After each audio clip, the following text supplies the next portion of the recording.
it's Reagan, and today we're talking about Hollywood studios, and these are frequently asked questions about Hollywood studios. I'm going to be sharing about the new renovations that Hollywood studios is going under, and a lot of other things, and what to get fast passes for. So when you go to Hollywood studios, a lot of people want to know, can I meet characters at Hollywood studios? And that is a definite yes. There's a lot of characters there. I can name right off the top of my head, Sully, not Woody.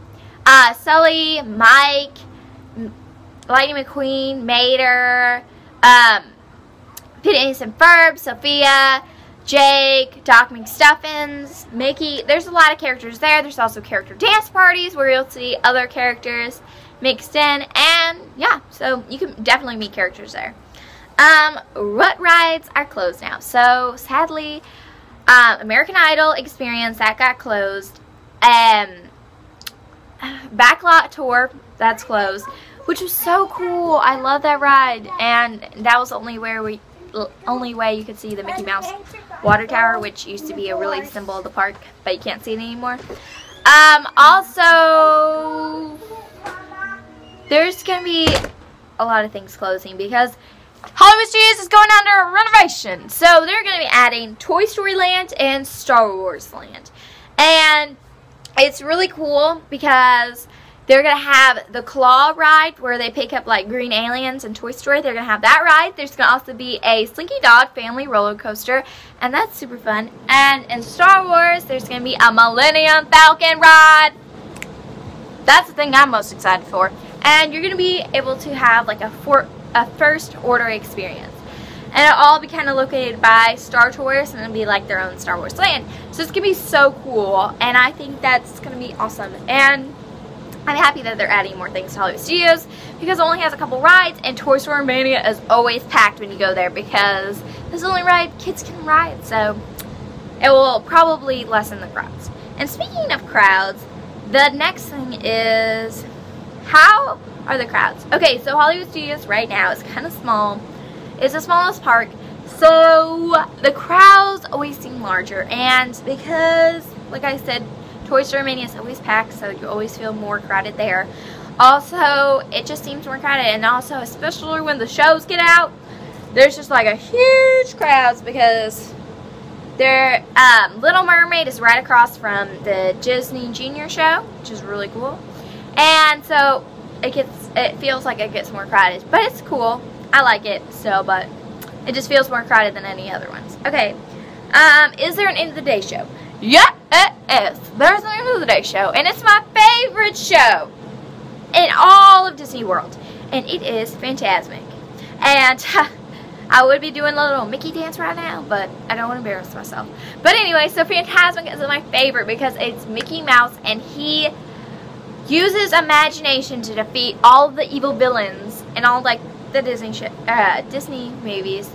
So it's really cool. There's a dragon breathing fire on water. There's boats with all Disney princesses. There's great songs. It's so cool. My favorite show, so you have to see it. Okay, and next question.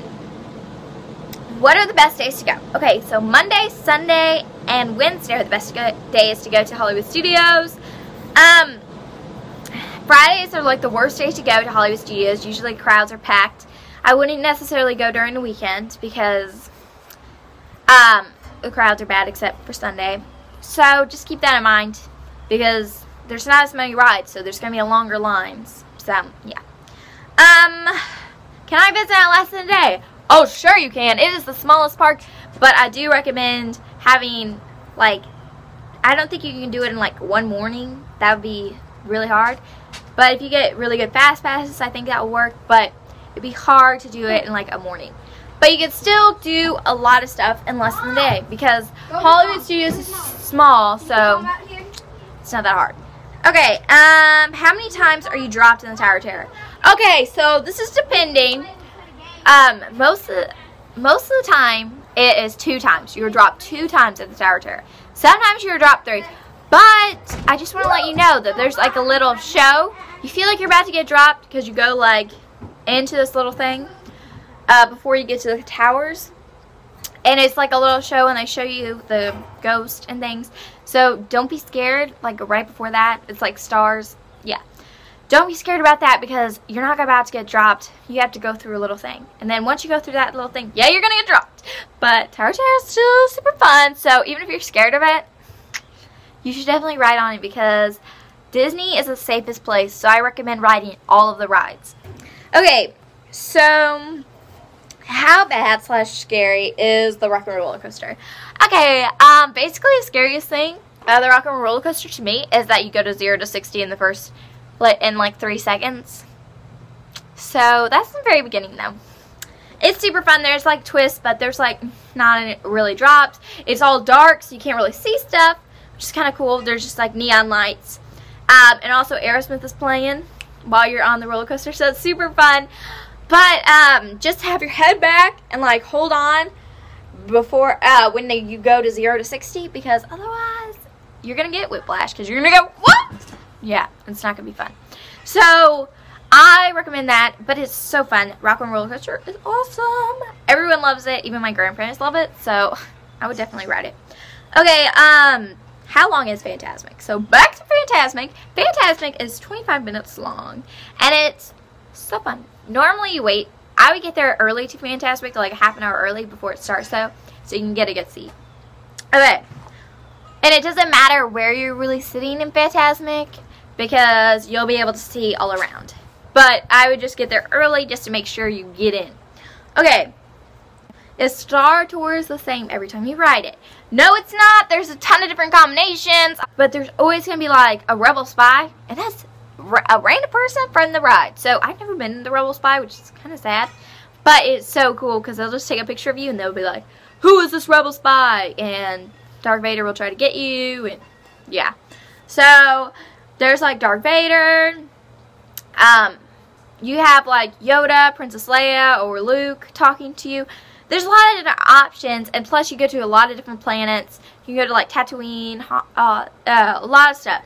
So it's different every time you ride it, so I recommend riding it a lot. Okay, so what rides can you take kids on in Hollywood Studios? You only take them on Toy Story Mania. But other than that, there's a lot of shows you can take them on. There's Beauty and the Beast, Little Mermaid, Disney Junior, which is especially catered to them. And there's a lot of stuff, a lot of shows. Oh, and Indiana Jones, Stunt Spectacular. Yeah, so there's a lot of stuff. Okay. Yeah, and that's it. But, oh wait, here's one more question, is what Fast Pass should you get at Hollywood Studios? Okay, so this is the 3 that you need to get. Toy Story Mania, most definitely, because that ride is always the longest wait times. Rock and Roller Coaster and Tower Terror. Those usually have the longest wait times in Hollywood Studios, but if you want to get a show, that also works too. You can totally get a Fast Pass for a show. I don't care. But those are the best ones and the ones I recommend to get a Fast Pass for when you're at Hollywood Studios. But if you're scared of one thing, I would get a Fast Pass for Star Tours, even though Star Tours usually has a little bit of a wait. It only has like usually a low wait time, but that's if you wanted to be like that. Okay, so also that's it. Thanks guys for watching, and side note is this is a little tattoo on my arm. It's a tiger paw.